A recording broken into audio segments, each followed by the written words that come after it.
Muito bem. O Fabiane, do time que treinou ontem, não é? Que teve ali uma sinalização do Ancelotti e que pode sofrer modificações, mas aparentemente o time que treina na antevéspera do jogo é aquele que vai para a partida. Qual foi a seleção que treinou ontem aí sob o comando do Ancelotti que deve começar contra a Croácia amanhã? Time com Ederson no gol, do lado direito um teste inicial com Danilo e outro com Ibanez, e a zaga que tinha Marquinhos, Léo Pereira e o Douglas Santos como lateral esquerdo. O Marquinhos ainda não está 100%, então pode ser que o Bremer se mantenha na posição de zagueiro pelo lado direito. Meio campo com Casemiro e Danilo, e mantido o quarteto de ataque, pelo menos a ideia de jogo. O Rafinha sai e entra o Luiz Henrique, jogador do Zenit da Rússia. Pelo lado esquerdo, Vinícius Júnior deve ficar, e um ataque com dois centroavantes, Matheus Cunha e João Pedro. Na hipótese do Vini Júnior também não estar 100%, o Martinelli volta ao time. Capriotti, e o Endrick, hein? No Ancelotti não precisa testar mais? Já tem certeza que ele vai para a Copa, é isso? Aparentemente o Endrick amanhã deve ganhar uma oportunidade, viu, Pedro? Amanhã o Endrick deve ter uma chance. É agora, não é? Se não observar agora, vai observar quando? Endrick, o Ryan, esse menino que é revelado pelo Vasco, muito bom de bola. Eu tenho a impressão que amanhã, principalmente no segundo tempo, esses garotos devem entrar para a gente poder sentir se eles terão condições de estar na Copa do Mundo ou não. Agora, é sempre importante a gente lembrar, não é, Pedro, que mesmo faltando aí pouquinho mais de 2 meses para o início do Mundial, deixa eu bater na madeira aqui, ó. Tomara que não, mas a gente está convivendo com uma série de lesões aí de jogadores do futebol mundial. A Europa está em reta final de temporada, então os jogadores estão extenuados, estão desgastados fisicamente. Vamos torcer para que não haja mais nenhuma baixa na seleção brasileira. O Brasil já perdeu o Rodrigo, que está fora, passou por uma cirurgia no joelho, não vai jogar a Copa do Mundo. E tomara que dessas baixas que nós tivemos agora aí, nesses amistosos, também não tenhamos mais nenhum tipo de problema. E todos os jogadores que o Ancelotti confia e que ele queira ter na Copa do Mundo, que ele deseja ter na Copa do Mundo, que eles estejam à disposição. Bom, olha só, vamos só lembrar que amanhã também nós vamos ter a definição das outras 6 seleções que estarão na Copa do Mundo, pelas eliminatórias da Europa na repescagem e também nas eliminatórias mundiais. Atenção para os jogos, os confrontos. Todas as partidas amanhã, 15:45, horário de Brasília. Bósnia e Itália. Itália há 2 Copas sem participação. A última vez que a Itália participou foi aqui no Brasil em 2014. Suécia e Polônia, Kosovo e Turquia, República Tcheca e Dinamarca. Quem vencer desses confrontos estará garantido na Copa do Mundo. Pela repescagem mundial, mais 2 vagas, o Congo recebe a Jamaica e o Iraque enfrenta a Bolívia. Vamos ficar de olho nesses jogos também. E para fechar aqui, Pedro e Thaís, estamos na data FIFA, não é? Mas o futebol brasileiro sempre tem as suas particularidades. E ontem nós tivemos um jogo atrasado da 5ª rodada do Brasileirão. O Atlético Paranaense recebeu o Botafogo na Arena da Baixada e goleou 4-1. Uma vitória muito, muito relevante do Atlético Paranaense, que coloca o time de Curitiba na vice-liderança do Campeonato Brasileiro, 16 pontos, atrás apenas do Palmeiras. Já o Botafogo, olha, Botafogo está na zona do rebaixamento, são apenas 6 pontos ganhos em 21 disputados. Botafogo está vivendo ali uma crise fora de campo, problemas administrativos com John Textor, o time está sem técnico depois da demissão do Anselmi, não contratou ninguém ainda. Enfim, uma situação bem delicada. E ontem esse é o jogo isolado do Campeonato Brasileiro, para lembrar que o Brasileirão retorna então na quarta-feira, logo depois da data FIFA. Aí a gente recomeça tudo outra vez, o nosso futebol aqui com o brasileiro, e a semana que vem já tem Libertadores e Sul-Americana. Enfim, o futebol não para e a gente registra tudo aqui para nossa audiência. Pedro e Thaís, uma ótima segunda-feira, uma excelente semana a todos e até amanhã. Em o Jornal, gente, fica por aqui. A partir de agora, tá chegando o Manhã Bandeirantes Campinas com o Heitor Fredo. Rede Bandeirantes de Rádio. Estamos no Instagram. Segue agora, @Rádio Bandeirantes Campinas. Fechada com você. Fechada com a verdade.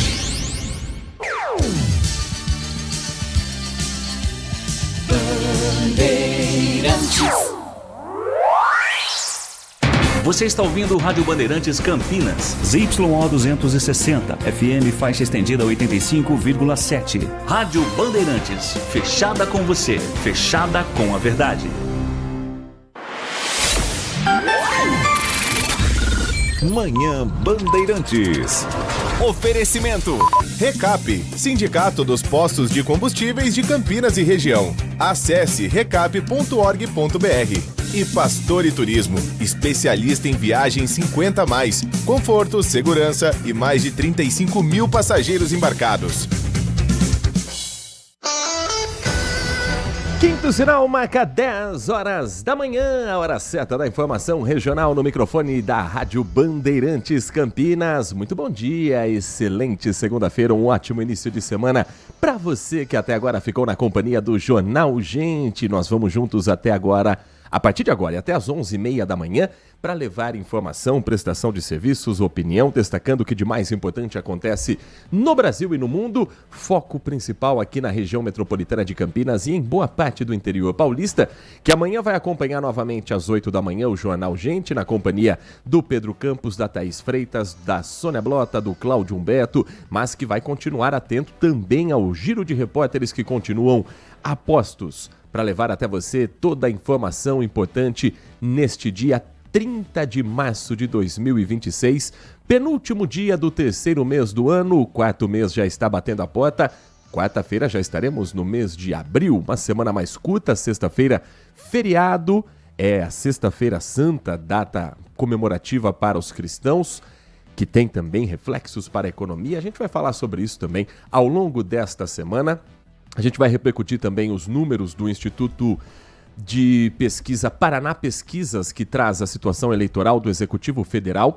Vamos fazer uma comparação como é que estava em março para abril de 2022, para a gente sentir qual é o termômetro de uma pesquisa nessa época do ano, se já dá para ter algum desenho mais fiel ao que vai acontecer, ou se a sensação do eleitor, o sentimento para a eleição vai esquentar mais à frente, depois da Copa do Mundo, depois que começar a campanha em rádio e TV. A gente vai discutir tudo isso e quero a sua participação. Nosso WhatsApp está liberado a partir de agora, 19 ao DDD 971021493. 19971021493. Mensagem de áudio, mensagem de texto, você participa conosco até às 11h30 da manhã com os trabalhos técnicos do Edson Freitas na mesa de som, com o Alan Zanelato na central técnica e a coordenação técnica é do Gil Kleber. Vamos começar informando você que está conosco pelas ruas, avenidas, estradas que cortam o nosso interior de São Paulo, agradecendo pela sua carona, agradecendo pela sua companhia, trazendo informações inclusive sobre o fechamento de uma rua importante no bairro Cambuí. Atenção você que trafega normalmente pela rua Major Solon, há uma interdição nesta segunda-feira que começou às 8h30 da manhã e segue até às 5 horas da tarde. Na altura do número 894, no trecho entre a via Doutor Antônio de Souza Campos e a Barão de Ataliba, a interdição acontece por parte da INDEC para o reparo de um afundamento de rede de esgoto numa obra sendo realizada pela Sanasa. A INDEC programou 2 desvios e há impacto também para linhas de ônibus. As linhas do transporte coletivo municipal vão trafegar, já estão trafegando pela Orozimbo Maia e pela Santos Dumont, retomando o itinerário habitual. São 6 linhas que circulam pela região de obras: a 230, 249, a 348, linha 355, a 357 e a 362. Um ponto de parada está afetado por conta desse bloqueio e os veículos de passeio, os demais automóveis, seguem pelas vias Doutor Antônio de Souza Campos, Diogo Prado e Barão de Ataliba, respeitando a sinalização ali colocada pelos agentes da INDEC com placas e equipes no local também para orientar tanto motoristas quanto os passageiros do transporte público. Então, se o seu caminho for a região do Cambuí, se você precisa passar pela rua Major Solon, atenção a essa obra que está programada até às 5 horas da tarde para esta segunda-feira.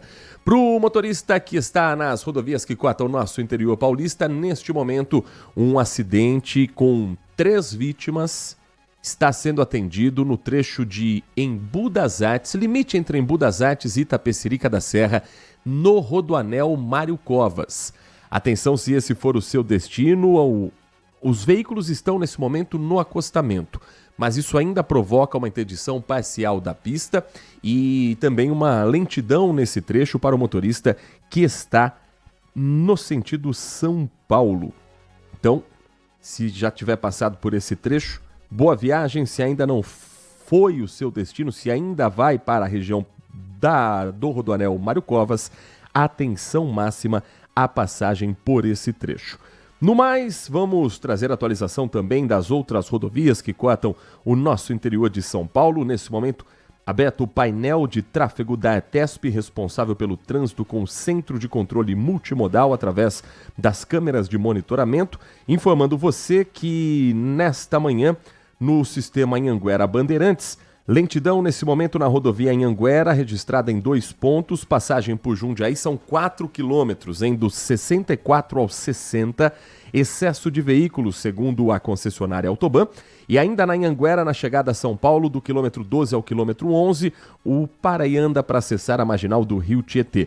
Rodovia dos Bandeirantes tem trânsito carregado no sentido contrário, principalmente no sentido interior, do quilômetro 51 ao quilômetro 56. Então, o motorista que está em Campinas vai a São Paulo, a melhor opção é a rodovia dos Bandeirantes. Motorista que está, por exemplo, em Jundiaí ou que está em outras cidades que nos acompanham da Grande São Paulo, vindo para a região de Campinas, a melhor opção é a rodovia Anhanguera. Bandeirantes tem essa lentidão 5 km sentido interior, passagem por Jundiaí também, e na chegada a São Paulo, inevitável trânsito do acesso à marginal do Rio Tietê. Trânsito também carregado, são 2 quilômetros nesse momento, na pista sentido Jundiaí, da Dom Gabriel Paulino Bueno Couto, para quem sai de Itatiba, para quem sai de Cabreúva, e enfrenta a lentidão e típica para o horário, mas não há registro de acidente, felizmente nada de mais grave acontecendo pelo local. No corredor Dom Pedro I, em função de obras, nesse momento, 2 quilômetros de lentidão para o motorista que segue sentido Jacareí, do quilômetro 87 ao quilômetro 85. Na região de Campinas, tráfego é bom, tanto na rodovia Dom Pedro I, quanto no anel viário Magalhães Teixeira e também pela SP-332, a rodovia Zeferino Vaz. Motorista que chega para Campinas não enfrenta lentidão neste momento. O trânsito já deu uma boa desafogada depois do chamado horário de pico. Se você for à região de Sorocaba, atenção, porque o pedágio subiu e a partir de hoje vai ficar mais caro para o motorista passar por rodovias como a Castelo Branco, Raposo Tavares, a Castelinho, que é a SP-075, o senador José Emílio de Moraes. SP-075 é a extensão, a continuidade da Santos Dumont, passando o trecho entre Campinas e Indaiatuba. Ela muda de nome, mas continua como SP-075 e lá o pedágio está mais salgado também. Segundo a concessionária Motiva Sorocabana, o aumento foi autorizado pela Artesp, Agência de Transporte do Estado de São Paulo, conforme uma atualização na base da inflação. É o IPCA que é medido dos últimos 12 meses, o Índice Nacional de Preços ao Consumidor. Motorista que trafega pela Castelo Branco, na Praça de Itu, no quilômetro 72, tem uma diferença de preço para quem vai pagar na cabine, na cobrança manual, e para quem vai pagar com a tag, com Sem Parar, Connect Car ou qualquer outra tag que está disponível no mercado. Então, na cobrança manual, Praça de Itu, R$ 13,20 de pedágio. Na cobrança com tag, o valor cai para R$ 12,54. A Castelinho, extensão da rodovia Santos Dumont, na Praça de Sorocaba, no quilômetro 13, a cobrança manual agora é de R$ 7,50 e a cobrança com tag cai para R$ 7,12. E aqui tem ainda na Raposo Tavares outros 3 pontos com aumento de pedágio. Aqui já é no ponto a ponto. Então aqui já tem também aqueles pórticos que ficam ao longo da rodovia, em que o motorista paga o preço depois, se não tiver o tag. Aí os valores estão de R$ 5,30 na Praça de São Roque, no pórtico de alumínio R$ 5,18 e de Araçoiaba da Serra R$ 4,43. 10 horas da manhã e mais 9 minutos. Você que tiver informação sobre o trânsito, você que nos acompanha pelo aplicativo Band Play, pelo portal bandmulti.com.br ou pelo nosso canal do YouTube, em youtube.com/Rádio Bandeirantes Campinas, pode mandar sua informação sobre o trânsito também para a gente orientar os demais motoristas e assim trazer também um panorama geral para quem está trafegando aqui pelo interior de São Paulo. Enquanto você manda a sua mensagem, a gente vai girando as informações com o nosso time de repórteres e outros casos que marcaram a região também no final de semana. Um acidente grave aconteceu na rodovia Washington Luiz. O motorista de uma carreta bitrem carregada com celulose ficou ferido após o veículo em que ele estava tombar no trecho que passa por Uchoa. No local, as equipes constataram que o condutor ficou preso às ferragens. O Corpo de Bombeiros foi acionado, fez o resgate da vítima e informou que o motorista estava consciente. Ele quebrou o braço esquerdo, que ficou prensado entre a estrutura do caminhão, entre a cabine e o chão. Foram empregadas técnicas de salvamento veicular para conseguir tirar a vítima sem maiores ferimentos. Durante o atendimento foi identificado ainda o vazamento de óleo diesel do tanque da carreta, com estimativa de aproximadamente 100 litros derramados no solo, e a situação foi controlada e comunicada à CETESB, que vai agora fazer uma análise técnica para saber se houve algum comprometimento com esse derramamento de combustível. Às 10h11, vamos voltar a falar a respeito da investigação que acontece na Unicamp, a Universidade Estadual de Campinas, a respeito do furto de material biológico dentro de um laboratório.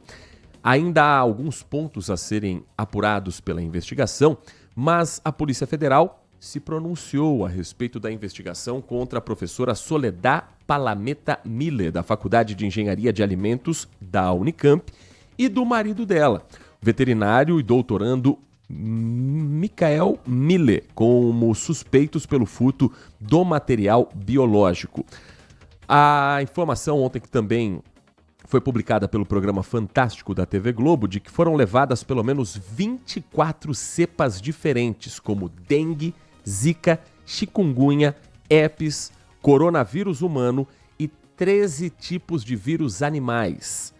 H1N1, H3N2, que são causadores da gripe tipo A, também estão nessa lista. Desaparecimento da amostra anotado inicialmente em fevereiro deste ano. A Polícia Federal entrou na história no dia 16 de março. O inquérito foi instaurado 4 dias depois.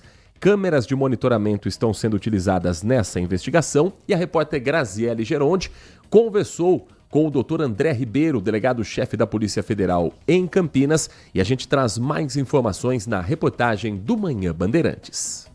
A professora doutora Soledad Palameta Miller está proibida de sair do país. A docente da Unicamp responde em liberdade pelo furto de material biológico de uma área de segurança máxima do laboratório do Instituto de Biologia da Universidade.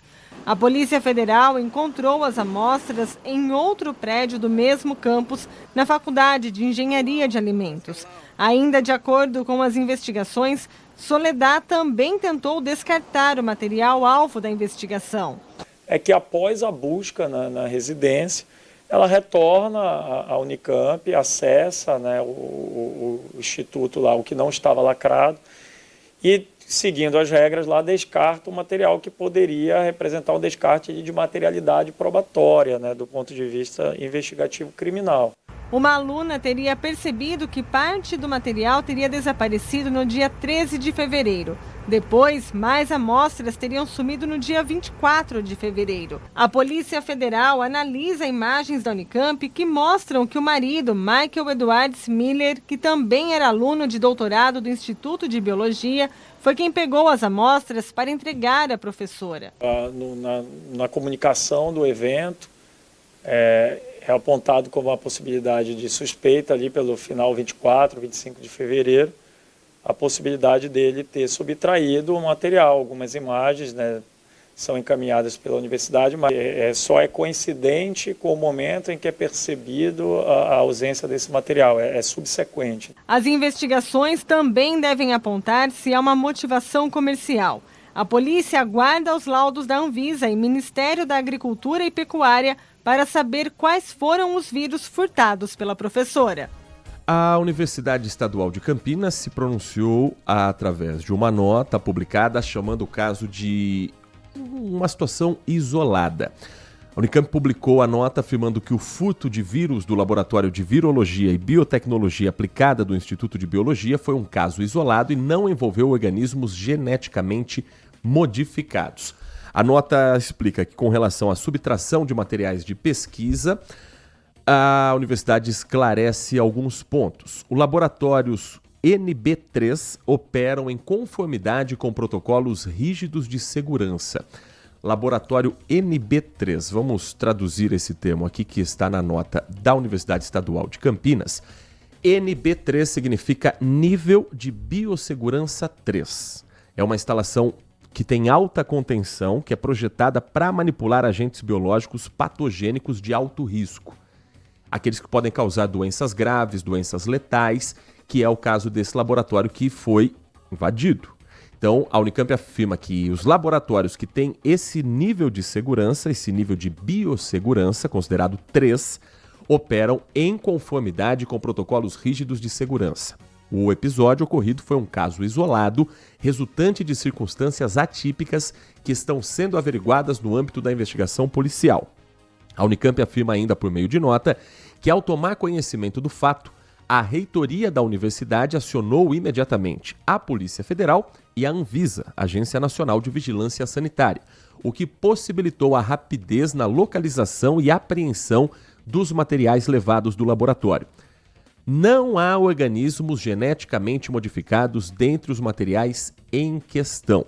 A nota da Unicamp esclarece ainda que a universidade é nacionalmente reconhecida por incentivar a formação de empresas de base tecnológica que se dediquem a transformar os resultados de pesquisas realizadas na universidade em produtos e serviços que beneficiem a sociedade. A incubadora de empresas da Unicamp, a Incamp, sob responsabilidade da Agência de Inovação Inova Unicamp, opera com toda a segurança jurídica necessária, atuando em concordância com a política de inovação da universidade e o Marco Legal Nacional de Inovação. Possui certificação máxima de qualidade no Brasil, que é o CERN Nível 4, expedida pela Associação Nacional de Entidades Promotoras de Empreendimentos Inovadores. A atuação está restrita à capacitação de empreendimentos inovadores, não abrangendo a gestão, supervisão ou execução das atividades técnico-científicas que são conduzidas de forma independente pelos respectivos sócios. A empresa associada ao marido da docente, suspeita de ter retirado os materiais do laboratório sem a devida autorização, participa do programa da Incamp, o que permite apenas fazer o uso do espaço compartilhado de escritório. A motivação da subtração de materiais, ainda segundo a nota da Universidade Estadual de Campinas, bem como o possível envolvimento de diferentes pessoas físicas e jurídicas no caso, estão sob investigação conduzidas pelos órgãos federais competentes. E uma sindicância foi instaurada na Unicamp para averiguação interna. O conteúdo da nota publicada pela Unicamp neste final de semana, em função também da repercussão nacional desse caso, que ganha as manchetes no Brasil e também fora do país. 10 horas da manhã e mais 18 minutos, começou a obra do trem Intercidades. Ela estava programada para o início antes do final do mês de março e, de fato, já começou esse trabalho aqui pela região, aqui pelo interior de São Paulo. As frentes de trabalho são implantadas de forma faseada, ou seja, fase por fase, avançando conforme for a necessidade do trecho entre Campinas e Jundiaí, e numa etapa depois, com destino à capital paulista. Nessa fase inicial, as intervenções incluem a instalação do canteiro de obras e áreas de apoio, preparação do terreno, terraplanagem, contenção e implantação de uma passagem inferior à ferrovia. O Guilherme Selegato vai explicar um pouco melhor onde essa obra teve início e quais os próximos passos do trem, que promete ligar Campinas a São Paulo e a outros municípios no meio do caminho. Os primeiros passos foram dados na região da Represa 1, em Vinhedo. Nesta fase inicial, as intervenções incluem a instalação do canteiro de obras e áreas de apoio, preparação do terreno, obras de terraplanagem, contenções e a implantação de uma passagem inferior à ferrovia destinada à transposição de veículos. Os trabalhos serão realizados por etapas e vão avançando de forma gradual no trecho entre Campinas e Jundiaí e, posteriormente, em direção à capital paulista. Além do serviço expresso do trem Intercidades, também será implantado o trem intermetropolitano, que fará paradas em Louveira, Vinhedo e Valinhos. O mesmo contrato de concessão prevê ainda a operação da linha 7 Rubi, que liga a estação Água Branca, na capital paulista, a Jundiaí. O trem Intercidades será o primeiro trem de média velocidade do Brasil, com velocidade de até 140 km por hora, capacidade para cerca de 860 passageiros por viagem, e tempo estimado de 64 minutos no trajeto de 101 quilômetros entre São Paulo e Campinas. Segundo o edital de concessão, o serviço contará com assentos marcados, além de espaços para bagagens e bicicletas. A operação está prevista para 2031. Lembrando que o trem Intercidades tem algumas etapas, são serviços diferentes, 3 serviços, projeto estruturado no Expresso Intercidades, eixo norte, com serviço parador, trem intermetropolitano e a modernização da linha 7 Rubi. A linha 7 está em atividade, está em pleno funcionamento, que faz de Jundiaí ao terminal Palmeiras Barra Funda, na capital paulista, passando por outros municípios no caminho, comparado em Várzea Paulista, em Campo Limpo Paulista. Então há uma modalidade do trem que vai sair de Campinas, vai a Jundiaí para fazer a ligação com a linha 7 Rubi. E há o trem que vai com apenas uma parada em Jundiaí e depois segue até a capital paulista. A estimativa do governo do estado é que o projeto beneficie diretamente 11 municípios e cerca de 672 mil passageiros por dia, consolidando um novo eixo na integração entre a capital paulista e o interior de São Paulo. E as datas são essas que o Guilherme Seregato destacou na reportagem. Não vai ter trem ainda nesta década. Estamos em 2026, então lá para 2030, 2031 a gente começa a ver as primeiras passagens sendo vendidas e os primeiros trens saindo de Campinas com direção à capital paulista. Um rápido intervalo às 10h22. Na volta a gente traz a previsão do tempo numa semana que muita gente já está programando viagem, já está programando um descanso, ou pelo menos saber o que acontece por aqui em Campinas e região. E é bom saber se vai chover ou não. A gente vai trazer as últimas informações também sobre o aeroporto de Guarulhos, depois de uma cena assustadora na noite de ontem, em que a turbina de um avião pegou fogo e isso provocou uma interdição parcial no principal aeroporto internacional do Brasil. A gente vai saber a situação de momento se você estiver a caminho de Guarulhos para também utilizar o terminal internacional. E tem as últimas informações de Campinas e região com o portal bandmulti.com.br. Continue conosco. Esses e outros assuntos a gente conta para você na programação da RB. Você está ouvindo Manhã Bandeirantes. Oferecimento Recap, Sindicato dos Postos de Combustíveis de Campinas e região. Acesse recap.org.br. E Pastore Turismo, especialista em viagens 50+, conforto, segurança e mais de 35 mil passageiros embarcados. Consumidor, muitas vezes, a qualidade do combustível que você coloca no tanque do seu veículo pode ser tão diferente quanto o preço que você paga por ele. Por isso, procure abastecer em postos de sua confiança e exija sempre o cupom fiscal. É seu direito e a sua garantia. Recap, Sindicato dos Postos de Combustíveis de Campinas e região. Acesse recap.org.br. Minuto Bandmulti. Você informado em 1 minuto. A Faculdade de Americana realiza hoje a 8ª edição do Emprega Fan, considerada a maior feira de empregos da cidade. O evento acontece das 8 da manhã às 4 da tarde na própria faculdade, com entrada e estacionamento gratuitos. A feira oferece vagas em várias áreas, com participação de empresas de farmácias, supermercados, logística, recursos humanos e indústria. O posto de atendimento ao trabalhador de Americana também estará presente. Durante o evento, as empresas vão receber currículos e podem até começar as entrevistas no local, aumentando assim as chances de contratação rápida. Há vagas efetivas, temporárias e também de estágio. Para participar é preciso levar o documento com foto e currículo, impresso ou digital. A expectativa é atrair candidatos de Americana e região ao longo do dia. Vá lá, boa sorte! Quer saber mais? Acesse bandmulti.com.br. Você ouviu Minuto Bandmulti. Você informado em 1 minuto.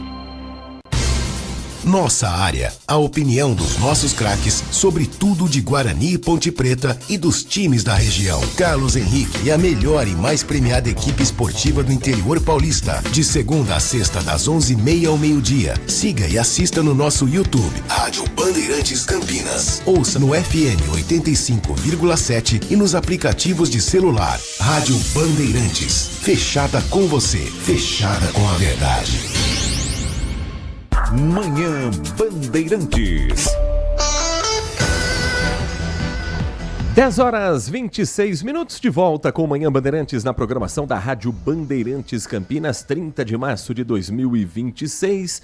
Mês de março se despedindo, as águas de março que fecham o verão já fecharam, porque chuva até agora nada. E nas últimas 72 horas, o acumulado de chuva é de 0 em Campinas. Vivemos um período de tempo seco. Ainda não estamos na famosa estiagem de meio de ano, mas ela está chegando e já dando as caras de que não teremos muita chuva. Pelo menos nesta segunda-feira, até agora, ela não apareceu. O que está dando as caras é o calor, com a temperatura que vai subindo, e os termômetros do CEPAGRE da Unicamp neste momento marcam 26 graus em Campinas. Chegamos a 26,5 agora há pouco, por volta de 10h20 da manhã, então deu uma amenizada porque começou a ventar, vento na casa dos 7 km por hora, e a umidade relativa do ar agora está em 71,3% em Campinas. Ontem, os termômetros marcaram quase 32 graus por volta das 4 horas da tarde, 31,8 foi a medição máxima da Unicamp. Ontem a mínima ficou em 18,4, ou seja, a mínima hoje de 19 está mais ou menos na casa de ontem, de sábado. Agora, Nath Luquezzi, teremos uma máxima próxima aos 32 graus de novo? Vamos nos preparar para um calorão nesta segunda-feira? Bom dia para você. Bom dia para você, Heitor. Bom dia para você, ouvinte. Pois é, hoje teremos um dia ensolarado de novo. As máximas podem chegar aos 30 graus. Por enquanto, sem previsão de chuva, mas essa sensação de abafamento vai ficar durante todo o dia. Isso por conta da umidade relativa do ar, que segue bem alta, 98%. Isso contribui para que essa sensação venha ainda mais. Então, hoje a nossa máxima pode chegar aí aos 30 graus, mas amanhã teremos o avanço de algumas áreas de instabilidades que podem trazer chuvas com volumes mais expressivos aqui para a região.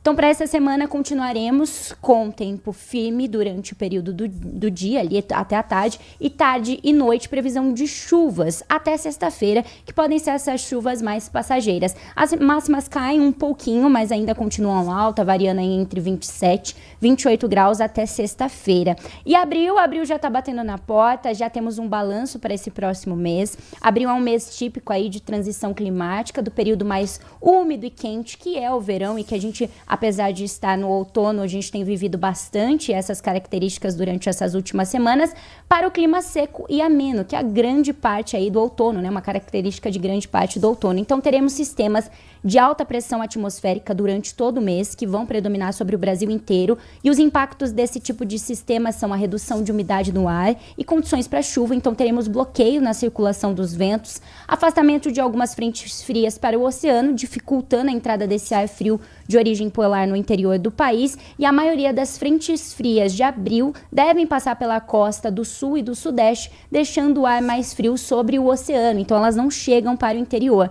No final de abril, uma frente fria deve chegar forte ao país, causando queda acentuada de temperatura. Mas antes dessa queda, na segunda semana do mês, vamos ter uma grande elevação na temperatura, caracterizando uma onda de calor nos primeiros dias do mês. Então, o calor continua, pelo menos até a segunda semana de abril. As condições climáticas também foram um dos motivos para a antecipação da campanha de vacina contra a gripe. Grupos prioritários já podem se vacinar e o final de semana foi marcado por uma ação em todo o Brasil. Sábado foi o dia D. Campinas, por exemplo, teve centros espalhados não apenas nos bairros, centros de saúde, mas na região central e em comércios, supermercados, shoppings, outros estabelecimentos. O repórter Eduardo Carvalho faz um giro pelo Brasil desse primeiro dia D, outros virão. Dia D é interessante porque é um dia só, mas vai ter mais. Outras ações vão acontecer. É o início de uma campanha de vacinação antecipada já para esse final do mês de março, comecinho do mês de abril. O Eduardo conversou também com a Maria Celeste, que é superintendente do Ministério da Saúde, e a gente vai entender como é que foi a mobilização das pessoas do público-alvo, pais levando filhos para vacinar e como vai seguir a campanha daqui para frente para quem não pôde comparecer a um posto de vacinação. Uma picadinha rápida e pronto. A Mercedes está protegida contra a gripe e nem precisou sair do carro. É muito bom, né? Muito bom, as gurias. Sou muito atenciosa, estou protegida. Todos os anos eu faço a vacina da gripe. Postos de saúde abriram no dia da largada da campanha nacional de vacinação contra a influenza. O que tu fez aí, me conta? Vacilo. O José chegou cedo. É bom vacinar, porque é uma proteção, né, contra a gente mesmo, ainda mais, principalmente os crianças e idosos, né? Em João Pessoa, na Paraíba, postos coloridos e com balões para atrair as crianças. A procura foi alta também em Teresina, no Piauí. Na região norte, a campanha começa mais tarde, devido ao período sazonal da doença. Neste ano, o Ministério da Saúde já distribuiu mais de 15 milhões de doses. O objetivo é vacinar pelo menos 90% do grupo prioritário. No ano passado, nenhuma região do país atingiu a meta. A cobertura vacinal no Brasil como um todo ainda nos preocupa, né? Mas nós queremos atingir a meta de 90% dessa cobertura na população-alvo. Dados da Fiocruz apontam que o Brasil registrou de janeiro até agora cerca de 24 mil casos de síndrome respiratória aguda grave. O público-alvo inclui idosos, crianças de 6 meses a menores de 6 anos, gestantes e mulheres no pós-parto, pessoas com comorbidades e profissionais da saúde e educação. A campanha segue até 30 de maio. Mas quanto antes tomar a vacina, melhor. A Zeleide já garantiu a dose dela. Eu sempre venho no primeiro dia e nunca peguei gripe nenhuma. E eu estou maravilhosamente bem, eu estou com 77 anos. Agora, tem uma outra preocupação em relação à vacina, que foi inclusive destacada pela Universidade Estadual de Campinas, que são os grupos, principalmente no Telegram, que estão espalhando notícias falsas sobre a vacinação. Isso ainda continua acontecendo, isso não é apenas algo relacionado à vacina contra a influenza, isso não é apenas relacionado ao grupo da vacina contra a Covid. Mas antes de eu entrar nesse assunto, Nath Luquezzi, vamos trazer a informação para quem está aqui em Campinas e região e não pôde participar do dia D no último sábado, onde estão disponíveis esses imunizantes e a informação oficial, porque tem muita desinformação, infelizmente, chegando por WhatsApp, por Facebook. Então vamos à informação oficial para você que está aqui no microfone da Rádio Bandeirantes, para você que está acompanhando a nossa programação, saber exatamente como está essa campanha aqui em Campinas também. Então, a partir de hoje, segunda-feira, dia 30 de março, as vacinas já estão disponíveis nos centros de saúde da cidade, exceto no Centro de Saúde do Centro, que faz a vacinação em lugares alternativos, como acontece todo ano. Essa ação termina no dia 30 de maio. Então você tem até dia 30 de maio para receber as doses, e essas doses serão aplicadas nos grupos prioritários definidos previamente pelo Ministério da Saúde. Para receber a dose, então, basta você apresentar a carteira de vacinação, caso você tiver, e um documento de identificação com foto. Não é necessário agendamento. As crianças ou os adolescentes devem estar acompanhados dos pais ou responsáveis e, claro, levar a autorização. A recomendação é que para a vacinação ocorra o mais rápido possível, para que o número maior possível de pessoas estejam protegidas durante a sazonalidade da doença, que é agora, durante o outono, durante o inverno. A meta é atingir 90% de cada grupo do calendário nacional de vacinação, que são crianças de 6 meses a menores de 6 anos, gestantes e idosos. A respeito desse estudo que eu falei da Universidade Estadual de Campinas, esses dados são avaliados entre 2020 e 2025. Então estamos falando de um período de pandemia. Movimentos anti-vacina já existiam antes da pandemia. Eles ganharam muita força porque o mundo ficou assustado com uma doença nova, ainda sem cura, que é a Covid-19, e com a busca dos principais laboratórios, das principais universidades do mundo, por uma vacina que protegesse a população. E aí foi um festival de desinformações. A análise dessa pesquisa da Unicamp se debruçou sobre 4 milhões de mensagens publicadas no Telegram entre 2020 e 2025, com o objetivo de entender como esse conteúdo anti-vacina circulou no Brasil e representou um risco à saúde pública e ainda representa. É um banco de dados com mais de 5 terabytes de informação. Conteúdos compartilhados por mais de 71 mil usuários em 119 grupos. Porque são grupos que muitas vezes excluem aqueles que contestam, que confrontam e com informações baseadas em achismo e o pior, em falsas montagens a respeito de risco de vacina. Existem canais que mandam desinformação, existem canais que recebem e compartilham desinformação, existem outros que produzem laudos falsos, comentários feitos por robôs, páginas que são criadas para passar uma pseudo-credibilidade, mas que não tem a menor verdade por trás daquilo. A pesquisa mostra que esses grupos também funcionam como espaços de práticas ilegais, como, por exemplo, fraude de carteirinha, venda de atestado médico, comprovante falso de vacinação. E isso tudo está, claro, não apenas nos estudos, mas também nas mãos das autoridades. A equipe que trabalhou na coleta, na integração desses dados, pelo Instagram, pelo YouTube, pelo X, o antigo Twitter, para entender como funciona a desinformação, desenvolveu ainda um modelo de inteligência artificial para classificar automaticamente os conteúdos. E a equipe quer avançar na detecção de conteúdos gerados por inteligência artificial para trazer mais transparência no debate público. No médio prazo, os pesquisadores querem aprofundar o entendimento sobre diferentes públicos, incluindo idosos e comunidades indígenas que consumam esse tipo de informação. A pesquisa completa está no site da Unicamp, está disponível para quem quiser ver os dados completos no portal da Unicamp, uma pesquisa inclusive publicada em inglês, porque o mundo quer entender o que o Brasil vive também, viveu na pandemia, e isso ainda vai ser objeto de estudos por muitos e muitos anos. Reflexo direto da desinformação pode estar causando também a desproteção de jovens, de adolescentes que não estão se vacinando contra outra doença, o HPV. Explica mais sobre esse trabalho que o SUS está fazendo também na publicação de notícias verdadeiras sobre o imunizante, Nath Luquez. Vale lembrar que o SUS oferece um método seguro para a prevenção de vários tipos de câncer, a vacina contra o HPV, mas para alcançar a sua máxima eficiência, essa precaução ela precisa ser tomada no final da infância ou no início da adolescência, o que não acontece para boa parte do público-alvo. Uma pesquisa, a Pesquisa Nacional de Saúde do Escolar, divulgada pelo Instituto Brasileiro de Geografia e Estatística, o IBGE, na última quarta-feira, dia 25 agora, mostrou que apenas 54% dos estudantes gestantes com as idades entre 13 e 17 anos tinham certeza que foram vacinadas contra o HPV. Esse vírus é responsável por 99% dos casos de câncer de colo do útero e por boa parte dos tumores de ânus, pênis, boca e garganta. A vacina que previne contra o HPV está disponível em todas as unidades de saúde do Brasil inteiro e deve ser tomada por meninos e meninas entre 9 e 14 anos. Posso fazer uma colocação nesse caso, Claro. Heitor?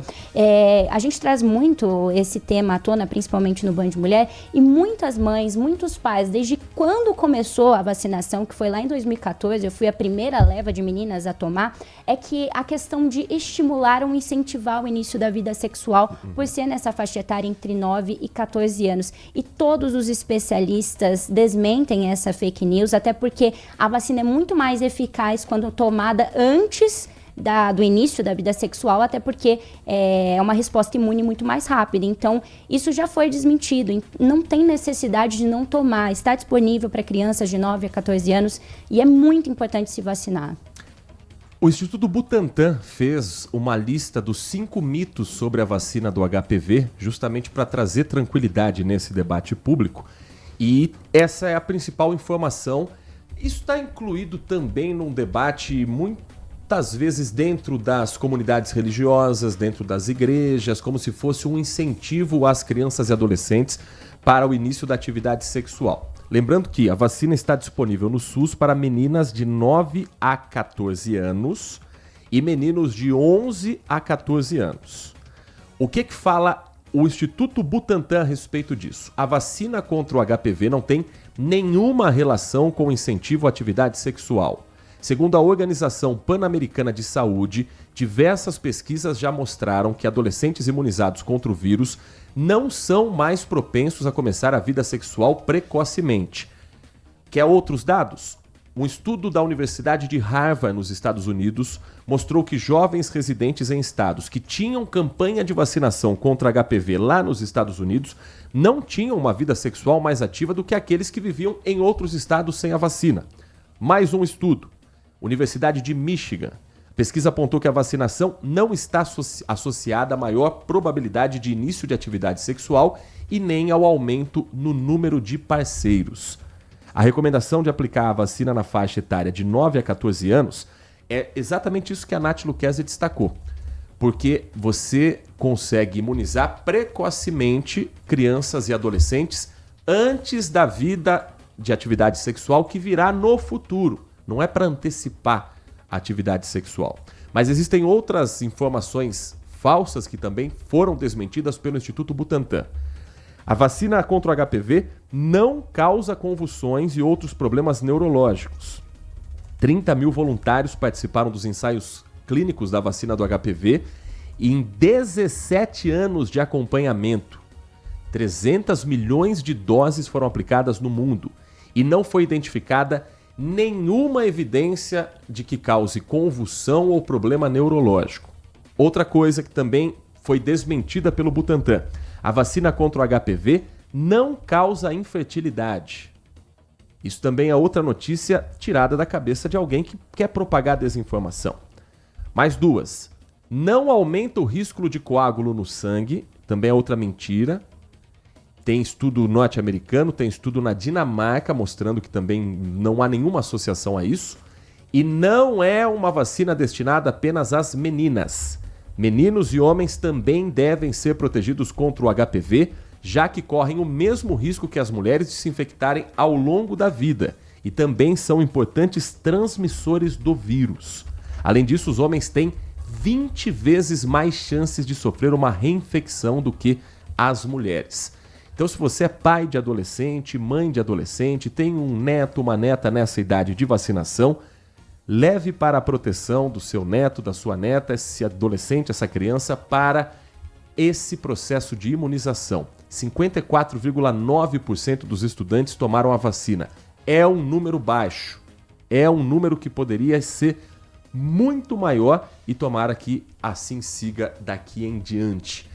Falando em saúde, falando sobre o Sistema Único de Saúde, o Ministério da Saúde começou a uma oferta no SUS, que em breve estará em prática, de um exame genético inovador de alta capacidade de tecnologia para confirmação de diagnóstico de doenças raras genéticas. Isso pode antecipar o diagnóstico de doenças que são muito complexas e que, se detectadas no início, têm maior chance de cura para o paciente. Quem vai contar para a gente sobre esse assunto é o repórter Rodrigo Leite. Ele conversou com a doutora Carolina Prando e o Rodrigo Leite vai explicar como isso pode mudar diagnósticos do Sistema Único de Saúde. Essa família passou por 8 neurologistas diferentes para descobrir o que a Pétala tinha. Com 1 ano de idade, ela começou a apresentar dificuldades na fala e nos movimentos. Foi bem angustiante e não sabíamos qual profissional procurar, né? Porque o pediatra falava para esperar um pouco, aí procuramos endocrinologista, neurologista, então foi difícil fazer todo um mapeamento para entender o que estava acontecendo com ela. Só 2 anos depois veio o diagnóstico da síndrome de Rett, uma mutação rara. Os pais fizeram uma vaquinha para pagar o sequenciamento genético do exoma, uma análise do DNA para detectar doenças genéticas raras. Até o final do ano, esse exame, que custa cerca de R$5 mil na rede particular, vai passar a ser ofertado de graça pelo SUS. O projeto piloto já começou em 10 estados e no Distrito Federal. Uma das grandes vantagens da incorporação desse exame ao SUS é o tempo de resposta. Até então, pacientes tinham que aguardar até 7 anos na fila para um diagnóstico preciso de uma doença rara. Agora, esse prazo deve cair para cerca de 6 meses. Para essa médica pediatra, especialista em genética, trata-se de uma revolução no tratamento de milhares de pessoas. Mas ela alerta para a necessidade de capacitação de profissionais e investimentos em pesquisa. O exoma, ele vai trazer muitas respostas, mas ele não vai trazer todas as respostas para a gente. Então, por isso, os investimentos em pesquisa precisam continuar acontecendo. Essa declaração da doutora Carolina Prando, médica pediatra, conversando com o repórter Rodrigo Leite. Olha, informações nesse momento a respeito do Aeroporto Internacional de Guarulhos, depois de uma noite de muito susto. Um Airbus explodiu o motor esquerdo após a decolagem no aeroporto de Cumbica, que é o mais movimentado do Brasil. O voo tinha como destino Atlanta, nos Estados Unidos, pousou, fez o chamado Mayday, um sinal da aviação que aponta para perigo máximo. O avião retornou, apesar do susto, apesar do desespero dentro da aeronave. O aeroporto comunicou a pista. Todos que estavam a bordo, 272 passageiros e 14 tripulantes, desembarcaram. Isso provocou uma interdição de mais de 2 horas e uma movimentação atípica durante a madrugada no Aeroporto Internacional de Guarulhos. E quem tem mais informações diretamente do aeroporto é a repórter Caroline Correia. Bom dia para você. Bom dia para você e para todos. Olha, nesse momento a situação está normalizada. Vou até pedir para o Léo jogar ali para vocês verem no painel, né, de embarque. Tá tudo normalizado, não tem voo cancelado ou atrasado nesse momento, mas como você ressaltou, durante a madrugada não foi bem assim. Alguns voos acabaram sendo bastante impactados, né, porque a pista precisou ficar cerca de 2 horas fechada. Então teve aí voos que foram impactados. O aeroporto ainda não disse, né, não fez o balanço de quantas aeronaves precisaram voltar ou retornar, tentar ir para outro aeroporto. Eles falaram que esse balanço sai mais no final do dia. A gente está aqui aguardando.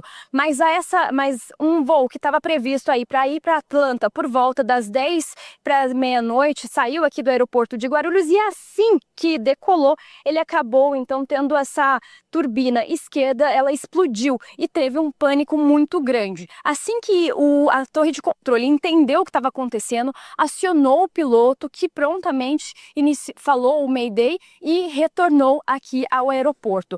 Bom, esse período que ele decola até esse pouso de emergência durou cerca de 10 minutos, mas foi um pânico muito grande para quem estava, né? Dentro da aeronave tinham cerca de 272 pessoas, passageiros e 14 tripulantes. Durante os 5 primeiros minutos, como eu conversei com um estudante que estava indo agora novamente teste para os Estados Unidos, ele disse que esses primeiros 5 minutos foram muito tensos, né? Foi complicado, mas depois que eles entenderam que não corriam risco, tudo normalizou. Então, depois a aeronave pousou, os bombeiros do próprio aeroporto conseguiram controlar as chamas. Teve, durante esse período, alguns chamiscos, né? Alguns detritos caem sobre o gramado ali perto da pista. Os bombeiros controlam essas chamas também, mas foi só um momento de bastante tumulto, né? De pânico entre quem estava na aeronave até tentar entender o que aconteceu. Mas agora a situação está normalizada e a gente segue aqui acompanhando. Volto com vocês no estúdio. Muito obrigado, Caroline Correia. O Manhã Bandeirantes vai para um rápido intervalo. Na volta, os números e a repercussão da nova pesquisa pela corrida presidencial do Instituto Paraná Pesquisas e a sua mensagem, a sua análise. Agora, mais cedo, o Jornal Gente repercutiu esse assunto. Pode trazer também o seu posicionamento, o seu ponto de vista, e a gente vai se debruçar sobre os dados, não apenas os números diretos, mas também a disputa polarizada mais uma vez, os diferentes cenários e uma comparação de como é que estava em março, abril de 2022, para a gente sentir o termômetro de quando é que o brasileiro vira a chave que tem eleição logo mais. Esses e outros assuntos na sequência do nosso Manhã Bandeirantes. Manhã Bandeirantes. A melhor cobertura do futebol. Reportagem sempre presente. A melhor transmissão. Análise e comentários super embasados. E narrações vibrantes como esta. Vem pra bola, uma paulada. Palma. É o Futebol Bandeirantes, que você ouve no FM, também no aplicativo Bandplay e no YouTube. Onde e do jeito que você quiser. Consumidor, muitas vezes, a qualidade do combustível que você coloca no tanque do seu veículo pode ser tão diferente quanto o preço que você paga por ele. Por isso, procure abastecer em postos de sua confiança e exija sempre o cupom fiscal. É seu direito e a sua garantia.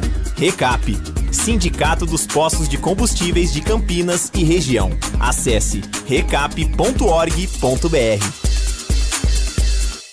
Minuto Bandmulti. Você informado em 1 minuto. A unidade de pronto atendimento de Itatiba começou hoje a atender com melhorias após passar por obras de reforma e ampliação. O espaço ficou 15% maior, com mais 250 metros quadrados. Foram ampliadas as salas de espera, inclusive a de pediatria, as áreas de observação infantil e a sala de medicação. Agora a unidade conta com 4 novos consultórios. Os banheiros também foram reformados e ganharam opções acessíveis e familiares. Além disso, todo o prédio recebeu ar-condicionado para mais conforto. Com as mudanças, a UPA passou a ter 1.800 metros quadrados. Mesmo durante as obras, o atendimento continuou funcionando normalmente. O investimento total foi de R$1.600.000. Quer saber mais? Acesse bandmulti.com.br. Você ouviu Minuto Bandmulti. Você informado em 1 minuto. Chega uma fase da vida que a gente não quer mais dor de cabeça, quer sossego e aproveitar a vida com conforto e tranquilidade, até na hora de viajar. A Pastore Turismo é especializada no público 50+. São mais de 30 anos de experiência e mais de 30 mil passageiros embarcados. Com a Pastore Turismo, a única preocupação é aproveitar a viagem, fazer novas amizades e viver bons momentos. Pastore Turismo, em Campinas, na Coronel Quirino 1954 no Cambuí. Instagram, pastoreturismo.cps.cambuí. Um compromisso fundamental do jornalista é com a realidade factual, capturar o fato e transformá-lo em notícia. Há 2 tipos de distorção de informações. Há um tipo de distorção muito perigoso, que é a distorção involuntária. É resultado da incompetência, da má apuração, da pressa no trabalho. A distorção involuntária ou voluntária tem que ser desmentida imediatamente, com uma diferença. A distorção voluntária é criminosa. Essa tem que ser punida imediatamente.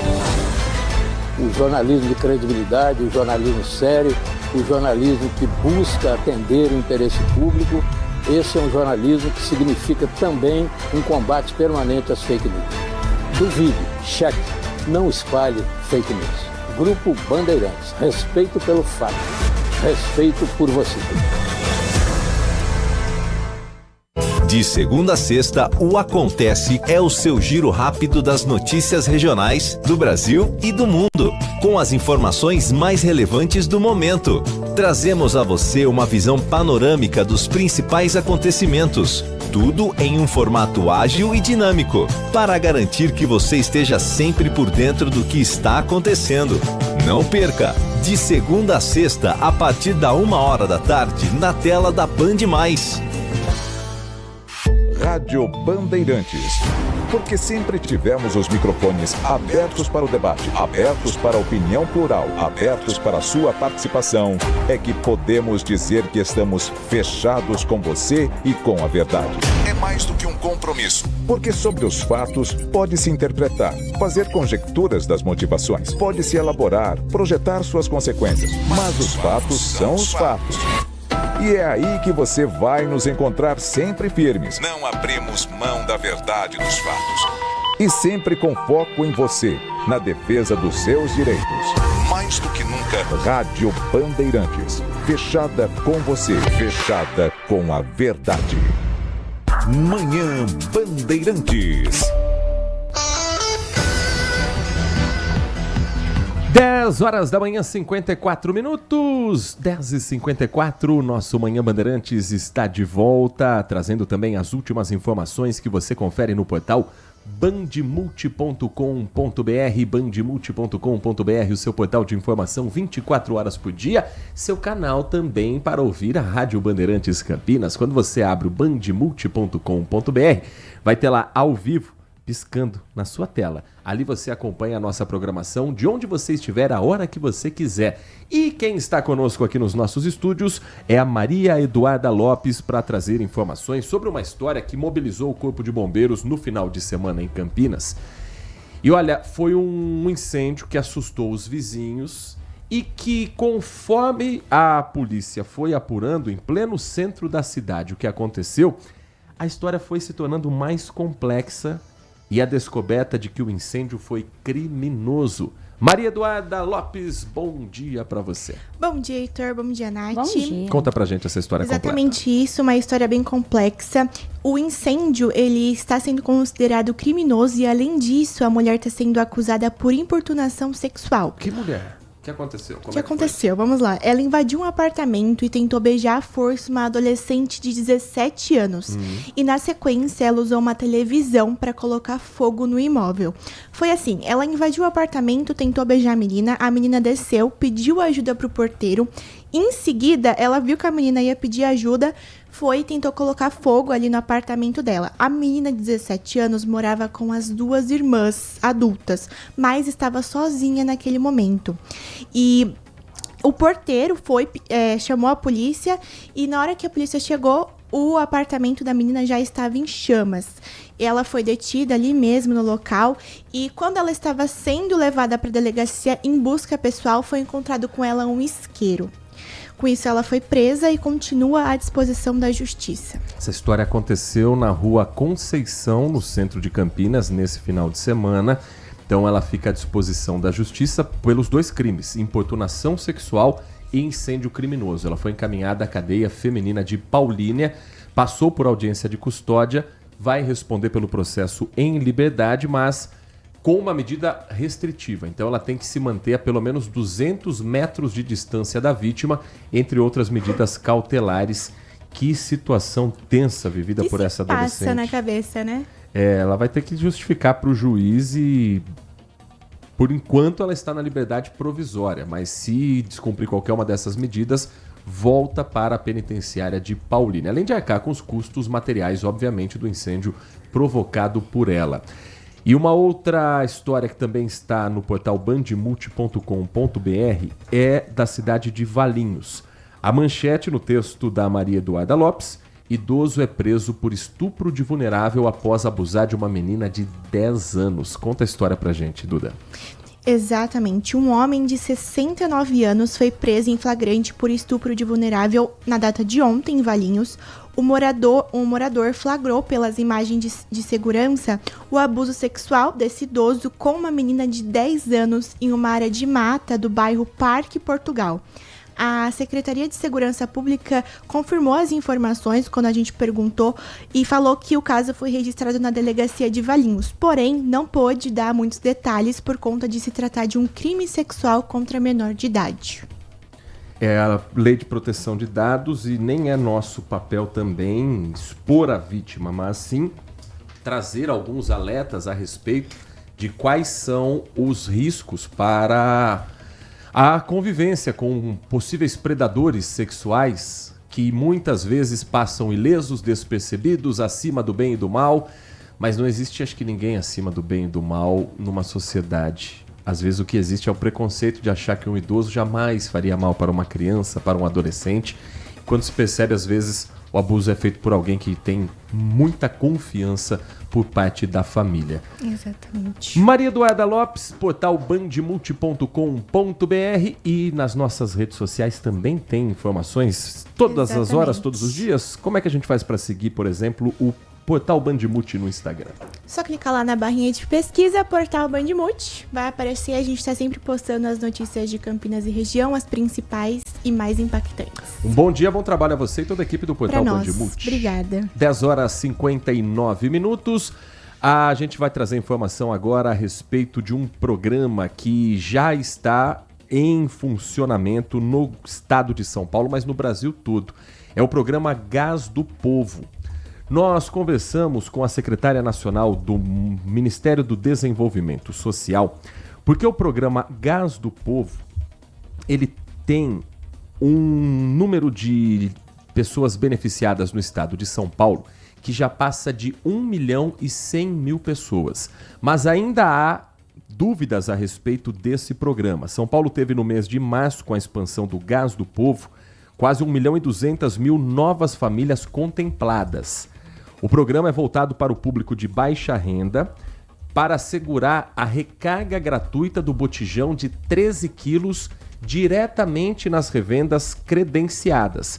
Mas muitas famílias ainda não sabem que têm direito a esse benefício. O investimento de março de quase R$1 bilhão contempla todos os estados do Brasil. E em São Paulo, R$120 milhões foram destinados para esse programa. E a secretária nacional do Ministério do Desenvolvimento Social, Ana Lúcia Alonso, explica mais a respeito desse programa. O programa Gás do Povo chegou numa nova fase de expansão.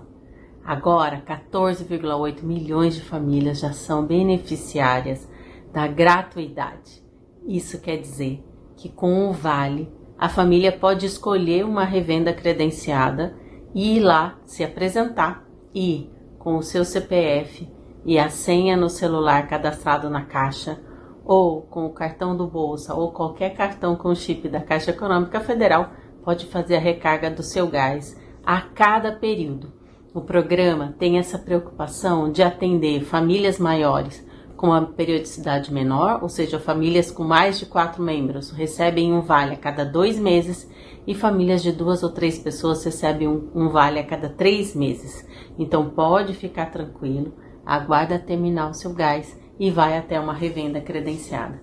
Nesse momento, o processo de implementação está avançando dia a dia. As revendas, elas têm adesão voluntária. Então, cada dia que passa, mais lojas estão aderindo ao programa. Então, tenha calma que ela vai chegar pertinho da sua casa. Para você ter acesso ao programa, é só manter o cadastro único atualizado com as últimas informações, o seu endereço, o número de pessoas na família.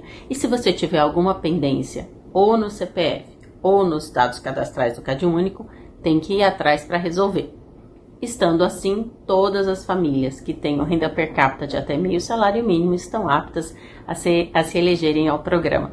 Cada mês há uma nova folha de pagamentos e dentro da priorização, que envolve famílias maiores, famílias que tenham crianças na primeira infância, a insegurança alimentar, as mulheres vítimas de violência, as populações originárias e assim sucessivamente, vários indicadores que ajudam a gente a priorizar quem mais precisa.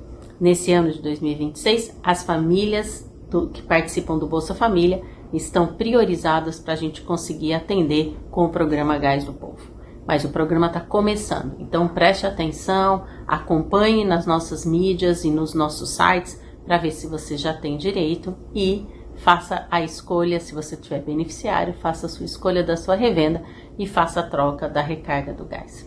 Para saber se você já é beneficiário do Gás do Povo, é só baixar o Meu Social, que é o app do Governo Federal, onde você tem a jornada do usuário. Lá você vai ver todos os vales que você tem disponível, acompanhar a validade deles e pesquisar as lojas credenciadas para poder fazer a troca em todo o país. Você também pode acessar o site do MDS, gasdopovo.mds.gov.br. Lá você tem todas as informações do programa e pode consultar se você tem vale disponível e também quais são as revendas que já estão credenciadas. Ainda a gente tem os canais da Caixa, do Benefício Social e o Caixa Tem. Também tem as informações disponíveis para você. Mas se isso não der conta, é só usar o Disque Social. O 121 é o telefone de ligação gratuita de todo o território nacional no horário comercial do MDS. Você pode ligar, tirar suas dúvidas do programa, fazer suas sugestões e consultar se você tem ou não o vale disponível. Todos os meses tem uma nova expansão e a gente está chegando já em quase todos os municípios do país. Então fique atento, procure saber quais a organização que está acontecendo nos seus vizinhos, no seu bairro, para que a gente possa fazer fluir e dar certo e sair da situação da pobreza energética no Brasil. Essa a declaração da nossa convidada nesta semana. A gente, infelizmente, não conseguiu fazer a entrevista ao vivo, mas o importante é a informação, a prestação de serviço passada também aqui no Manhã Bandeirantes pela Ana Lúcia Alonso, que é secretária nacional do Ministério do Desenvolvimento Social, a respeito do programa Gás do Povo. 11h04. A semana terminou com a discussão e a polêmica a respeito da aprovação no Senado do projeto de lei que criminaliza a misoginia. Misoginia é o ódio pela mulher, é você como homem se sentir superior e hierarquicamente acima de uma mulher simplesmente pelo fato de ser homem, e que já matou muita gente no país e que criou uma cultura no Brasil que naturalizou, infelizmente, esse desequilíbrio, seja na questão salarial, seja na questão de presença nos ambientes políticos, nos ambientes sociais, ou pela questão da violência em si. Esse foi o assunto em pauta no Canal Livre, exibido na tela da Band, com reapresentação hoje às 11 da noite aqui na tela, aqui na Rádio Bandeirantes Campinas e na tela da Band News TV também.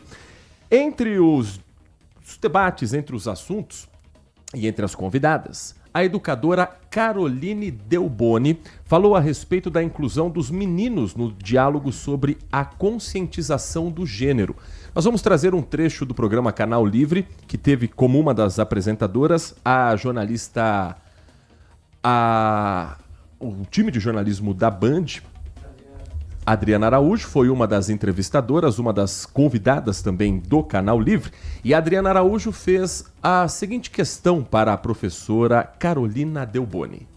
Explica para mulheres que elas estão em perigo quando tem uma voz que se levanta, uma ordem, uma determinação, uma tentativa de domínio, que pode aparecer de diversas formas. E quando ela, culturalmente, foi ensinada que as mulheres tem o papel de consertar os homens. As mulheres não. Se você conduzir direitinho o seu relacionamento, o homem com quem você está, ele melhora. Você é a salvadora do homem.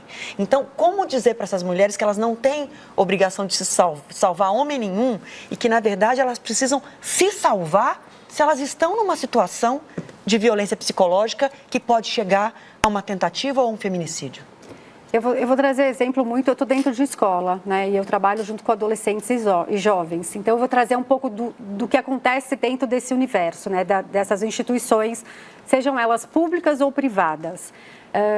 A gente tem aí, e algo que tem acontecido nos últimos 10 anos e que continua acontecendo, é justamente um despertar de consciência dessas meninas, que daqui a pouco serão mulheres, né? Então, é literalmente ensiná-las de que algo que elas aprenderam até hoje e que continuam muitas vezes escutando dentro de casa, escutando por pessoas da família, ou às vezes dentro da escola, de algum educador, enfim, aquilo não cabe mais na sociedade. Por que não cabe mais? Quando a gente exemplifica as violências, né, então traz casos concretos de violência, debate com essas meninas, pergunta para elas o que elas entendem por violência, né? Então, muito de trazer para elas também, despertar nelas o pensamento. Então, olha essa situação, vamos olhar uma situação.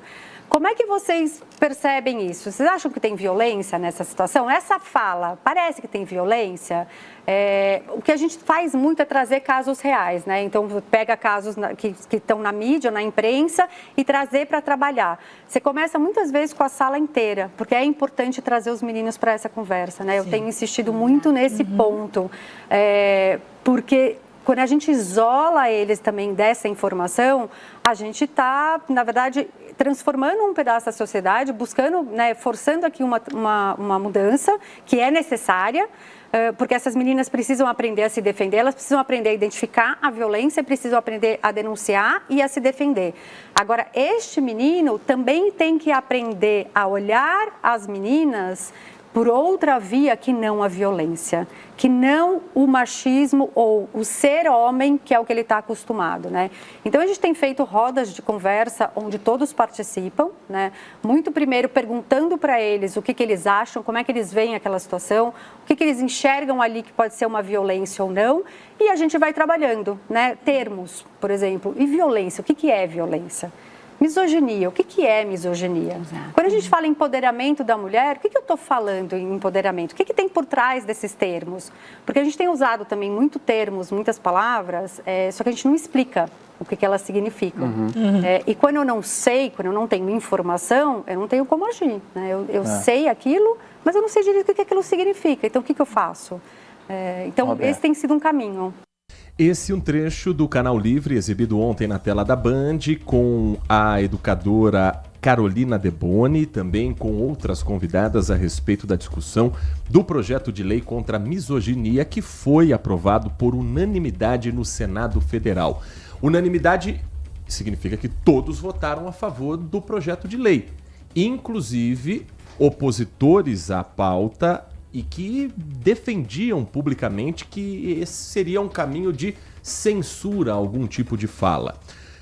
E há uma cobrança dentro da direita brasileira contra o senador e pré-candidato à República, Flávio Bolsonaro. Ele é senador pelo PL do Rio de Janeiro e foi questionado no final de semana pelo voto a favor do projeto que ficou apelidado como PL da misoginia, que inclui a misoginia na lei de racismo. Segundo o senador e pré-candidato Flávio Bolsonaro, a votação no Senado foi uma grande armadilha do PT para tentar prejudicar a sua imagem perante o público feminino em um ano eleitoral. Em uma conversa com jornalistas num evento que aconteceu no Texas, nos Estados Unidos, Flávio disse que votou a favor da proposta porque o projeto de lei ainda precisa passar pela Câmara dos Deputados, onde lá ele pode ser modificado. O texto foi aprovado por unanimidade e o congressista disse que não tinha ambiente para propor alterações no Senado. Flávio levantou preocupações sobre o impacto do projeto da liberdade de expressão, principalmente nas redes sociais. Declarou que o texto é, na opinião dele, subjetivo, que não protege as mulheres e espera que a Câmara dos Deputados arquive ou faça alterações no projeto. A frase foi exatamente a seguinte: todo mundo sabe que estamos em ano eleitoral, que essa era uma grande armadilha do PT para mim. Qual a dificuldade de entender isso? Você acha que eu, ou quem é de direita, vai ser a favor de algum projeto que dê instrumentos para o governo censurar a liberdade de expressão, a liberdade de opinião nas redes sociais? É claro que não, mas estava um circo todo armado, foi a declaração do pré-candidato à presidência da República, Flávio Bolsonaro. Isso gerou repercussão contrária no Partido dos Trabalhadores e no governo federal. Quem veio se pronunciar publicamente foi a ministra Gleisi Hoffmann, que trouxe um contraponto a respeito do que disse o senador Flávio Bolsonaro, afirmando o seguinte: houve uma crítica a ela, que é atualmente a ministra da Secretaria de Relações Institucionais, que é justamente quem faz o elo entre o executivo e as demais casas. Para encerrar o mês da mulher, Flávio Bolsonaro avisou que, apesar de ter votado a favor, é contra o importante projeto de lei de combate à misoginia que o Senado aprovou nesta semana, e disse que a turma dele vai trabalhar para derrubar a proposta na Câmara.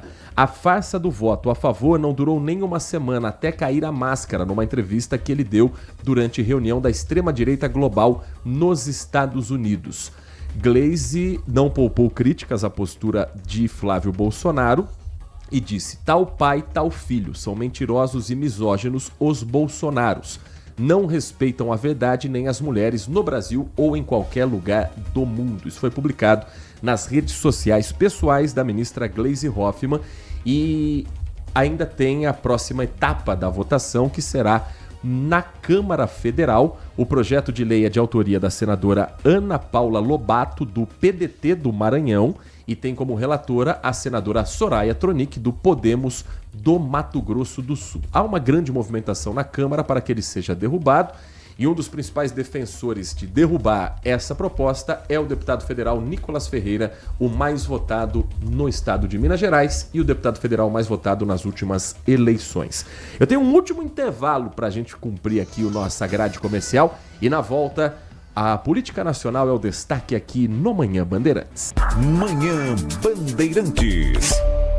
Chega uma fase da vida que a gente não quer mais dor de cabeça, quer sossego e aproveitar a vida com conforto e tranquilidade, até na hora de viajar. A Pastor Turismo é especializada no público 50+. São mais de 30 anos de experiência e mais de 30 mil passageiros embarcados. Com a Pastor Turismo, a única preocupação é aproveitar a viagem, fazer novas amizades e viver bons momentos. Pastor Turismo, em Campinas, na Coronel Quirino 1954, no Cambuí. Instagram, pastoriturismo.cps.cambuí. Consumidor, muitas vezes, a qualidade do combustível que você coloca no tanque do seu veículo pode ser tão diferente quanto o preço que você paga por ele. Por isso, procure abastecer em postos de sua confiança e exija sempre o cupom fiscal. É seu direito e a sua garantia. Recap, Sindicato dos Postos de Combustíveis de Campinas e Região. Acesse recap.org.br. Band Mulher, de segunda a sexta, a partir da 1h35, Larissa Lopes abre as tardes femininas da Band. Um programa com tudo sobre o universo feminino. Traz assuntos do seu dia a dia sobre saúde, família, carreira, moda, beleza e muita novidade sobre o universo dos famosos com a Nath Lucchesi. Band Mulher, de segunda a sexta, a partir da 1h35 da tarde, na tela da Band+. Manhã Bandeirantes.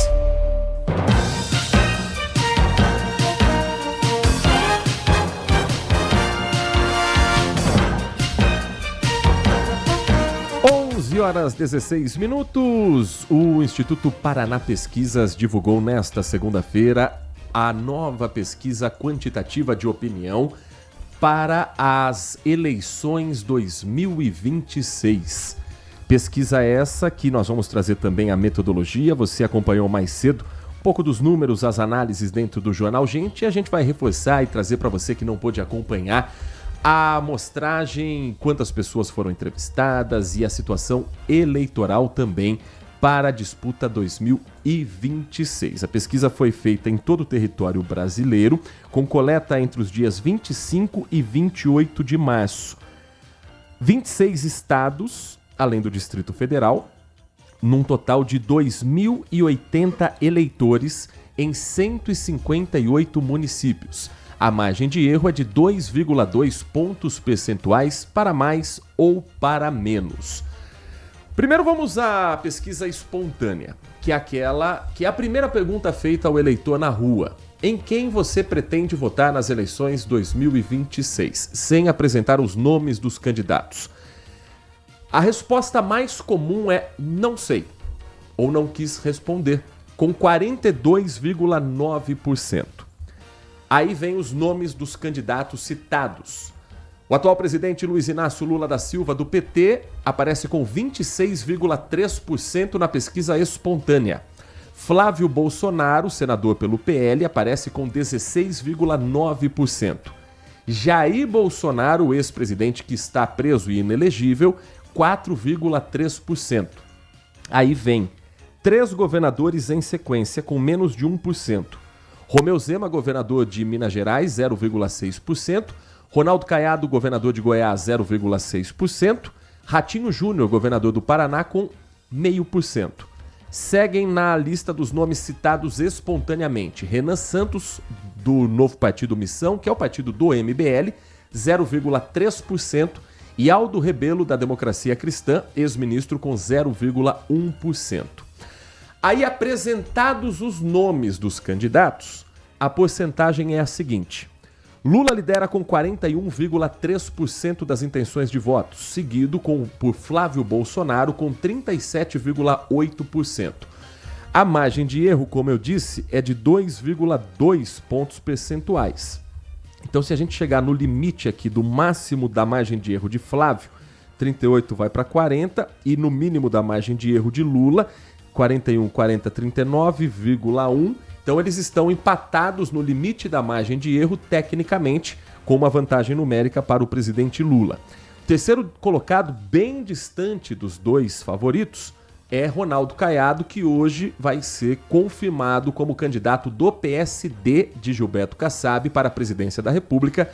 E ele sai nesse primeiro levantamento, em que ele terá o nome oficializado, com 3,6%. É o primeiro levantamento sem o nome de Ratinho Júnior, que já desistiu oficialmente da campanha.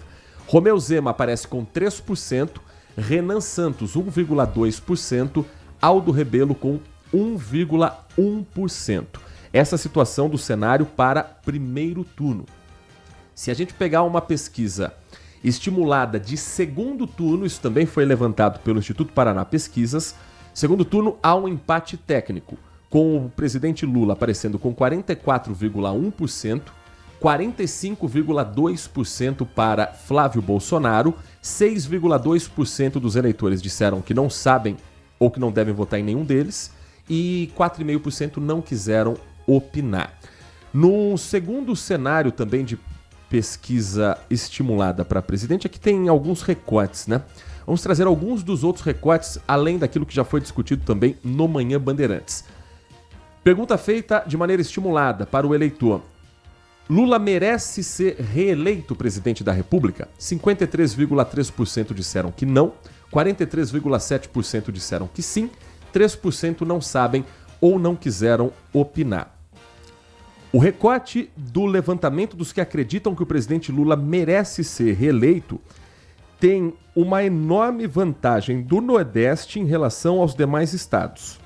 54,8% dos eleitores no Nordeste disseram que Lula merece ser reeleito, e o maior recorte negativo para o atual presidente é no Sul, em que 66,1% dos eleitores disseram que Lula não merece ser reeleito. A pesquisa traz ainda aqui um recorte por regiões também dos votos em primeiro e em segundo turno, principalmente em segundo turno. No primeiro turno, vamos lá para o primeiro turno. A distância do presidente Lula para Flávio Bolsonaro tem como maior índice o Nordeste, em que estamos falando de praticamente 21% de vantagem em relação ao senador, filho do ex-presidente Bolsonaro. No Nordeste, Lula tem 51% das intenções de voto, contra 30,5% de Flávio Bolsonaro, e o terceiro colocado, Ronaldo Caiado, tem 1,7%. A terceira via tem mais força onde? Na junção feita pelo Instituto Paraná Pesquisa das regiões Norte e Centro-Oeste, analisadas num recorte só. Nesse cenário, Ronaldo Caiado aparece com 9,1%. Ele é governador do estado de Goiás. Então, na região dele, a terceira via é onde faz mais impacto, onde tem mais barulho. Curiosamente, aqui é onde aquele que se projeta como a terceira via, Renan Santos, do MBL, aparece com menor índice, 0,3%. Na região sul, é onde Flávio Bolsonaro tem a maior aceitação e o maior índice, com 49,5% contra 30,2%. A maior vantagem de Flávio contra Lula é na região sul. A terceira via aqui mais competitiva é Ronaldo Caiado com 5,3% e Romeu Zema aparece com 4%. E no Sudeste?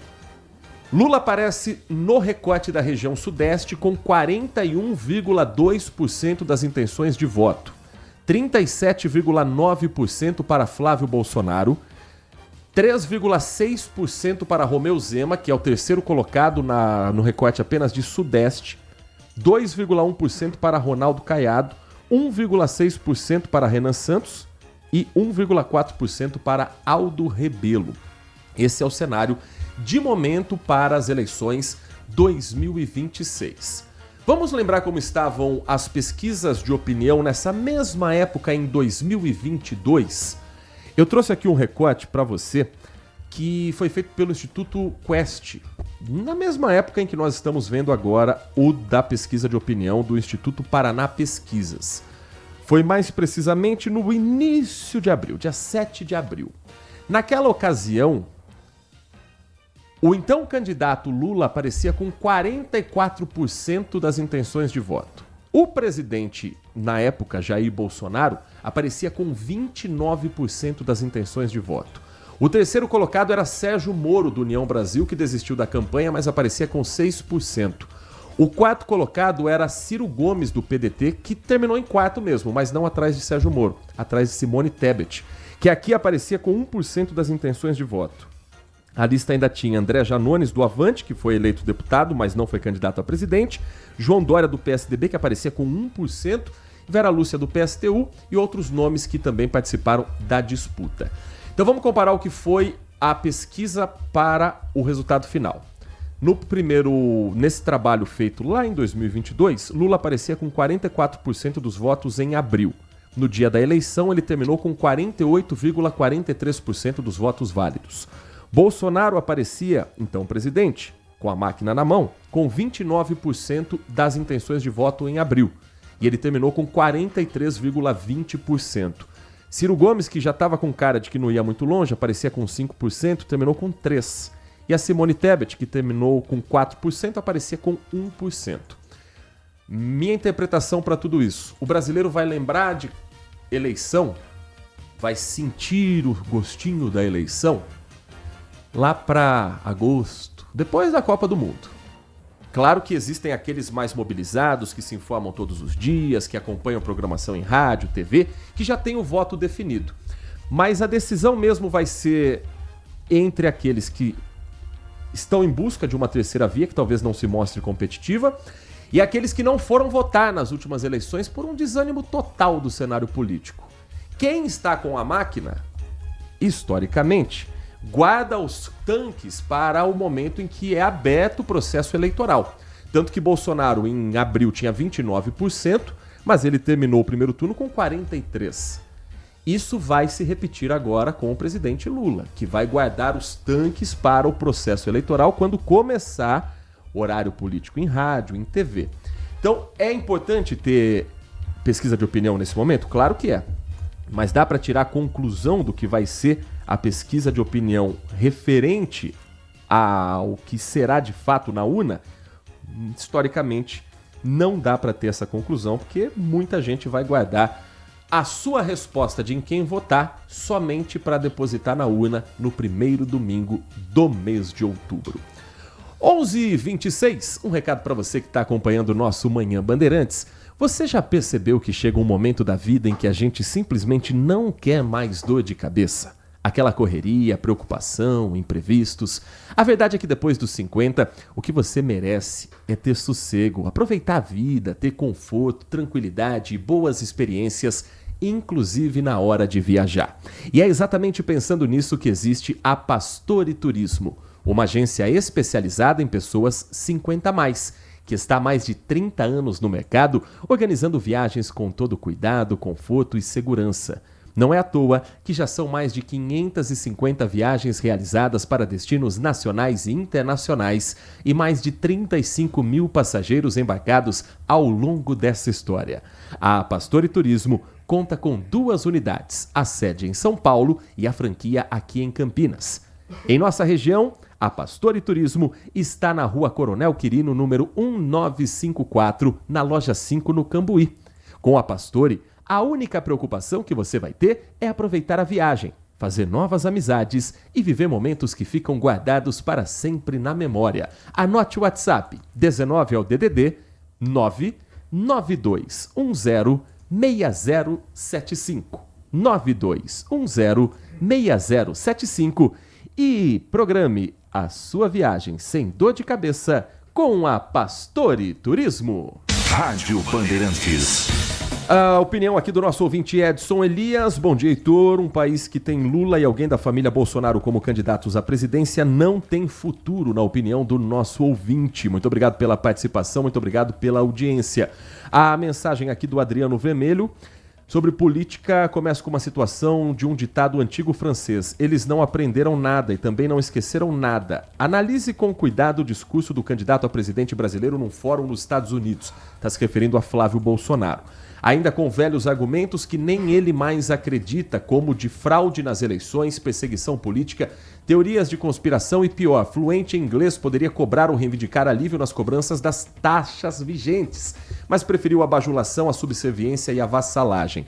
Sabem que o lema é American First, ou seja, América primeiro, América deles, lá do norte. E sonham que o Brasil esteja em segundo ou terceiro, ou pelo menos que seja mencionado. Uma vergonha, na opinião do Adriano Vermelho. Cada dia eu gosto menos dos políticos, todos, mas gosto muito de vocês. A gente também gosta muito de você, Adriano Vermelho. Muito obrigado pela sua participação.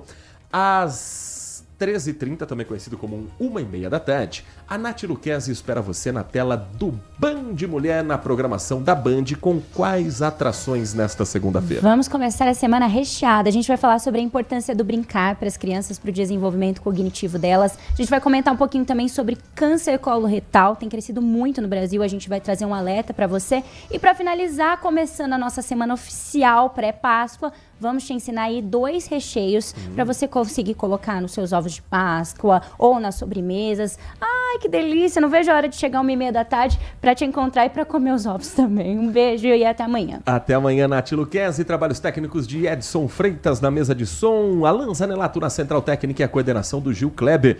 Vem aí o Nossa Área com Carlos Henrique, o timaço de Carlos Batista. Um grande abraço para você e continue na RB. Manhã Bandeirantes. Oferecimento. Recap, Sindicato dos Postos de Combustíveis